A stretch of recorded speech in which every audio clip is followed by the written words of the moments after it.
क्यों एक भोली भाली औरत अपने पति की मूर्ति के साथ जलकर अपने प्राण त्याग देती है? क्यों राजा विक्रमादित्य को एक चक्रवर्ती सम्राट होते हुए भी किसी दूसरे राजा के यहाँ नौकरी करनी पड़ती है? क्या राजा विक्रमादित्य एक मरी हुई औरत को फिर से जिंदा कर पाएंगे? जानने के लिए देखिए ये जबरदस्त कहानी।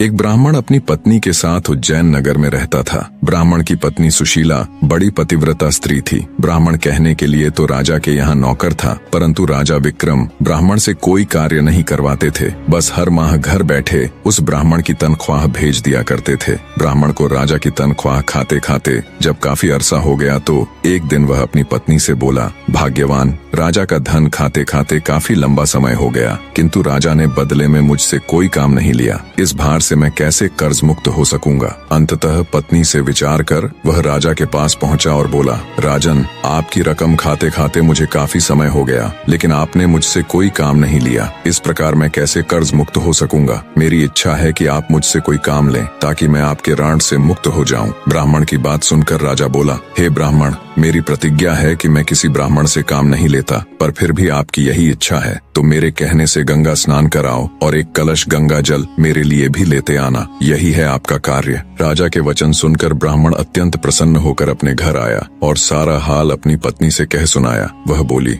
स्वामी, आप चले जाओगे तो मैं आपके पीछे अन्न जल कैसे ग्रहण करूंगी? मेरा तो यह नियम है कि बिना आपके दर्शन किए अन्न जल ग्रहण नहीं करती। ब्राह्मण बोला, मैं अपनी मूर्ति बनवा कर घर के अंदर स्थापित कर दूंगा, तू उसके दर्शन करके अपना गुजारा कर लेना। यह कहकर उसने अपनी मूर्ति बनवाई और घर में स्थापित करवा दी और आवश्यक सामान ले राजा के पास जाकर बोला, महाराज, अब मैं जा रहा हूँ, मुझे आज्ञा दीजिए और मेरे पीछे से कृपा करके मेरी पत्नी की खैर खबर लेते रहना। उसको अब मैं आपकी शरण में छोड़े जा रहा हूँ। ब्राह्मण के वचन सुनकर राजा विक्रमादित्य बोला, हे ब्राह्मण, आप किसी बात की चिंता न करें और निश्चित होकर जाएं। आश्वासन देकर राजा ने उसे मार्ग व्यय के लिए धन देकर विदा कर दिया। ब्राह्मण के गंगा स्नान पर जाने के बाद ब्राह्मणी हर रोज पहले उसकी मूर्ति को भोग लगाती और बाद में खुद खाती। एक दिन ब्राह्मण के पड़ोस में आग लग गई। वह आग इतनी तेजी से फैली कि देखते ही देखते ब्राह्मण ब्राह्मणी के घर तक आ पहुंची। ब्राह्मणी अपने घर में लगी आग देखकर अपने पति की मूर्ति से कहने लगी, हे स्वामी, घर में आग लग गई है, कृपया बाहर चलो। जल्दी ही आग ने पूरे घर को अपने चपेटे में ले लिया, परंतु ब्राह्मणी टस से मस न हुई और वो उस ब्राह्मण की मूर्ति के आगे वही शब्द दोहराती रही, स्वामी, घर में आग लग गई है, बाहर चलो। आखिर ब्राह्मणी आग में ब्राह्मण की मूर्ति के साथ चिपट जलकर मर गई। जब राजा विक्रम को ये बात पता चली तो वो माथा पकड़कर बैठ गया और खुद से कहा, ये तो बड़ा अनर्थ हो गया। अब जब ब्राह्मण आकर पूछेगा तो मैं उसे क्या उत्तर दूंगा? ब्राह्मण अपनी पत्नी को राजा के हवाले छोड़कर उसके कहने से गंगा स्नान करने गया था, पर ब्राह्मणी तो उसकी मूर्ति के साथ जल चुकी थी। राजा विक्रम के दिन बड़े भारी हृदय के साथ चिंता में निकल रहे थे। इसी बीच एक रोज ब्राह्मण भी वापस आ गया और घर में लगी आग और अपनी स्त्री के जल मरने का समाचार सुनकर वह आग बबूला हो उठा। बोला, ऐसे कैसे हो सकता है? मैं तो राजा को अपनी ब्राह्मणी का ध्यान रखने के लिए बोलकर गया था, उन्होंने उसका ध्यान क्यों नहीं रखा? वह आनन फानन में भागा भागा तुरंत राजा के पास गया और क्रोधित होकर पूछने लगा, ऐ राजा, मेरी स्त्री कहाँ है? कहाँ है मेरी ब्राह्मणी? राजा विक्रम ने भरे हुए हृदय के साथ ब्राह्मण को सारा हाल कह सुनाया और बोला, हे ब्राह्मण देव, क्रोधित मत होइए, मैं किसी अन्य ब्राह्मण की योग्य कन्या से आपका पुनर्विवाह करा दूंगा। ये सुन गुस्से में ब्राह्मण बोला, हे राजा, जहाँ से भी हो मेरी वही स्त्री मुझे ला कर दो जिसने मेरी प्रतिमा के साथ जलकर अपने प्राण त्याग दिए, अन्यथा मैं यही आपके दरबार में अपना सिर पटक पटक कर अपनी जान दे दूंगा। और याद रखना राजा, तुम्हें एक नहीं बल्कि 2 निरपराध लोगों की हत्या का पाप लगेगा, तुम्हें एक ब्राह्मण का श्राप लगेगा। राजा ने लाचार होकर कहा, शांत हो जाइए ब्राह्मण देव, तनिक मेरी बात सुनिए और जो मैं कह रहा हूँ वैसा करिए। अपनी स्त्री के अस्थि अवशेष संचय कर उन्हें रख लीजिए और मुझे 1 माह का समय दीजिए, मैं तुम्हारी स्त्री को जीवित करने की कोई युक्ति करता हूँ। ये सुन ब्राह्मण कुछ शांत हुआ और जैसा राजा ने कहा था वैसा ही किया। राजा विक्रम अपना राजकाज अपने मंत्रियों को सौंपकर सादे बाणे में अमृत की तलाश में चल पड़ा। चलते चलते कई दिनों के बाद वो एक गांव में पहुंचा। कई दिन चलने की थकान के कारण वो एक मकान के दरवाजे पर पड़ी चारपाई देख थका मांदा उसी पर बैठ गया। उस मकान में एक वृद्धा और उसकी पुत्र वधू रहती थी। वृद्धा का बेटा बहुत दिनों से कहीं बाहर गया हुआ था। उसी के संताप में उसकी पुत्र वधू और वो हमेशा दुखी रहती थी।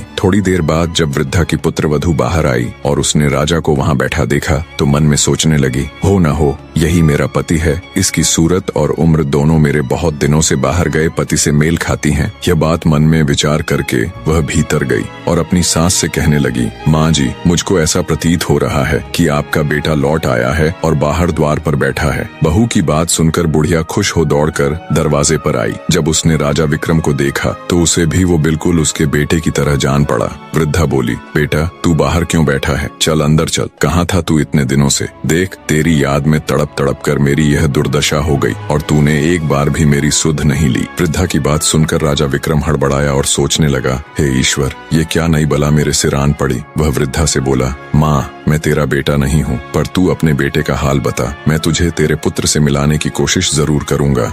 बूढ़ी औरत रोते हुए राजा को अपनी बात बताने लगी। मेरा बेटा जब 12 वर्ष का था तब उसका विवाह हो गया था। विवाह के कुछ ही दिन बाद वो कहीं चला गया। आज 20 वर्ष होने को आए मगर उसकी कोई खैर खबर नहीं। वो अब तक लौट कर नहीं आया। उसकी पत्नी बेचारी चिंता में सूख कर कांटा हो गई है। राजा बोला, बुढ़िया माई, क्या तुझे उसके या उसके किसी पते के बारे में मालूम है कि वह कहाँ है? वृद्धा ने कहा, मैंने कुछ लोगों से सुना है कि दक्षिण दिशा में वीरसेन नामक राजा राज्य करता है, जो हर रोज गरीबों में 1.25 मन सोना दान करता है। उसी राजा के महल में मेरा बेटा दुर्जन नौकरी करता है। तब विक्रमादित्य ने कहा, बुढ़िया माई, अब तू किसी बात की चिंता मत कर। ईश्वर चाहेगा तो तेरा बेटा शीघ्र ही तुझसे आकर मिलेगा। इतना कहकर राजा विक्रम वहां से दक्षिण दिशा की ओर चल दिए। कुछ दिनों की यात्रा के पश्चात वे दक्षिण दिशा पहुंच गए। विक्रम वहां से पूछते पूछते राजा के महल के द्वार पर पहुंचा और द्वारपाल से बोला, भाई, आप दुर्जन को मुझ पथिक का संदेश भिजवाने का कष्ट करें कि तुम्हारे गांव से एक आदमी आया है और वह तुमसे मिलना चाहता है।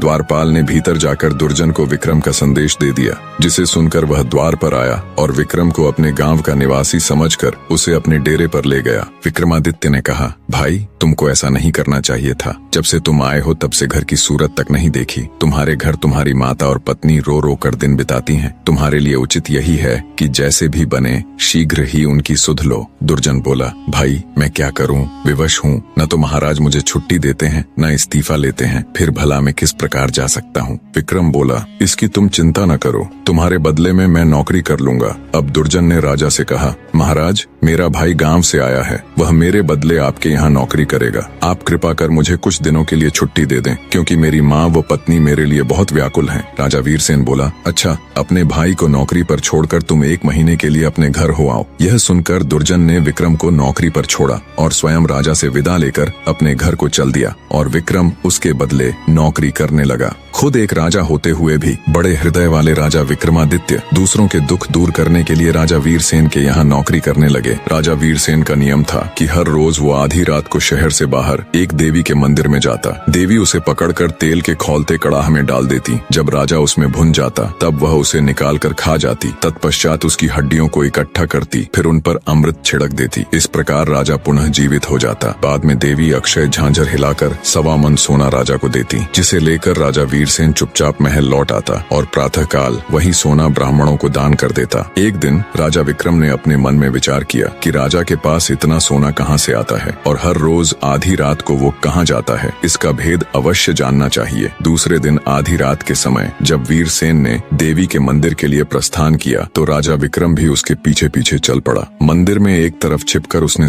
खोलते तेल के कड़ाह में जब राजा को भूनते देखा तो विक्रमादित्य का हृदय द्रवित हो उठा। सारा हाल देख वो भारी हृदय के साथ अपने स्थान पर वापस आ गया और विचार किया, राजा बड़े कष्ट से सोना लाता है, कैसे भी करके इसका दुख दूर करना चाहिए। राजा विक्रम बाजार गया और हर तरह के मेवे, सुगंधित वस्तुएं और तरह तरह के मसाले ले लिए। जब आधी रात का समय नजदीक आया तो विक्रमादित्य ने अपने शरीर को जगह जगह से चाकू से चीरकर सभी प्रकार के मसाले और मेवे कटे हुए स्थान पर भर लिए। अत्यंत पीड़ा सहन करते हुए राजा विक्रम चुपचाप राजा वीरसेन के कक्ष में गए और अपनी जेब से जादुई बीर निकाल उन्हें हुक्म दिया, जब तक मैं न आ जाऊं तब तक तुम राजा वीरसेन को ऐसी गफलत में रखना कि उसे होश न आए। खुद राजा वीरसेन की जगह देवी के मंदिर में पहुंच गया। विक्रम जब देवी के मंदिर में पहुंचा तो भूख से व्याकुल देवी ने उसे पकड़कर तुरंत कड़ाह में डाल दिया। जब वह भुन गया तो देवी ने उसे निकाल कर खाया। देवी ने इतना स्वादिष्ट गोश्त आज तक नहीं खाया था। वो हर रोज वीर वीरसेन को भूनकर खाती थी और उसे जीवित कर देती थी। राजा वीरसेन में ऐसा कुछ बचा नहीं था, पर आज जब उसने तंदुरुस्त और एकदम हट्टे कट्टे विक्रमादित्य के ताजा और तरह तरह के मसाले और मेवे से भरा मांस खाया तो उसका रोम रोम खिल उठा। लजीज गोश्त खा वो अत्यधिक प्रसन्न हो उठी। पूरी तरह तृप्त हो उसने रोज की तरह हड्डियां एकत्र कर घड़े से अमृत निकालकर उन पर छिड़क दिया। अगले ही पल राजा विक्रम जीवित हो उठा। तब देवी बोली, मैंने आज तक इतना स्वादिष्ट मांस नहीं खाया। आज मैं तुझ पर बहुत प्रसन्न हूँ। जो भी तुझे चाहिए दिल खोलकर मांग ले। विक्रम बोला, हे माँ, मुझे आपसे 3 वर चाहिए। देवी प्रसन्न हो बोली, दिए तुम्हें 3 वचन, मांगो क्या चाहिए। तब विक्रम ने कहा, पहले वचन में मुझको आपका अमृत का पात्र चाहिए, दूसरे वचन में मुझे आपकी अक्षय झांझर भी चाहिए। ये 2 वरदान मांगकर विक्रम ने सोचा कि इसका अमृत यदि मैंने ले लिया और देवी ने राजा को नित्य की भांति भून कर खाया तो फिर उसे जिंदा कैसे करेगी। इसलिए तीसरे वचन में उसने सोचा कि न देवी यहाँ रहेगी न राजा की जान जाने का डर रहेगा। अतः तीसरे वर में उसने देवी का वहाँ से चले जाना मांगा। इस प्रकार तीनों वचन देकर देवी वहाँ से चली गई। राजा विक्रम अमृत कलश और अक्षय झांझर ले वापस आ गया। उसने सोते हुए राजा वीरसेन के पास से अपने जादुई बियर उठा ली। थोड़ी देर में जब वीरसेन की आंख खुली तो समय देख वह घबराकर मंदिर की ओर दौड़ा। वहाँ जाकर उसने देखा तो कोई नहीं था, कड़ाहा भी आधा पड़ा था। यह देखकर वह बहुत घबराया और मन में सोचने लगा, सुबह सोना कहाँ से दान करूंगा। लोग कहेंगे कि राजा दिवालिया हो गया, खजाने में धन नहीं रहा। ये सोचते सोचते वो घर आकर पलंग पर पड़ गया। चिंता में उसे रात भर नींद नहीं आई। करवटें बदलते बदलते ही सवेरा हो गया। भिक्षुक पुकारने लगे, महाराज प्रातः काल हो गया, दान करने के लिए सिंहासन पर विराजिए। भिक्षुकों की पुकार सुनकर राजा अत्यंत दुखी हो रहा था। महल के बाहर भिक्षुक चिल्ला रहे थे। राजा शर्म और शोक में डूबा भिक्षुओं की आवाज सुन रहा था। राजा को शोक के समुद्र में डूबा देखकर विक्रम ने कहा, हे महाराज, सुस्त क्यों हैं? सोना दान क्यों नहीं कर रहे? वीरसेन ने आदि से अंत तक सारा हाल विक्रम को कह सुनाया और बोला, आज यह ब्राह्मण वर्ग विमुख हो जाएगा तो बड़ा अन्याय होगा। तब विक्रमादित्य ने राजा वीरसेन को अक्षय झांझर दी और कहा, लो निकाल लो इसमें से और बांट दो। इसके लिए अब तुम्हें कहीं जाने की जरूरत नहीं है, इसे अपने पास रखो। अक्षय झांझर देख राजा वीरसेन ने हैरान होते हुए पूछा, यह झांझर तुम्हारे पास कैसे आई? विक्रमादित्य ने राजा को सारा हाल कह सुनाया। सब सुनकर राजा वीरसेन विक्रमादित्य के पैरों में गिर पड़ा और बोला, आप धन्य हैं बंधु, आप कौन हैं? तब राजा विक्रम ने बताया, मैं उज्जैन नगर का राजा विक्रमादित्य हूँ। अमृत की तलाश में था कि मार्ग में मुझे दुर्जन की माता मिली। पुत्र की जुदाई में उसका बुरा हाल था। मैं उससे मिलकर यहाँ दुर्जन को उसकी माता की दुर्दशा से अवगत कराने चला आया। तब वीरसेन बोला,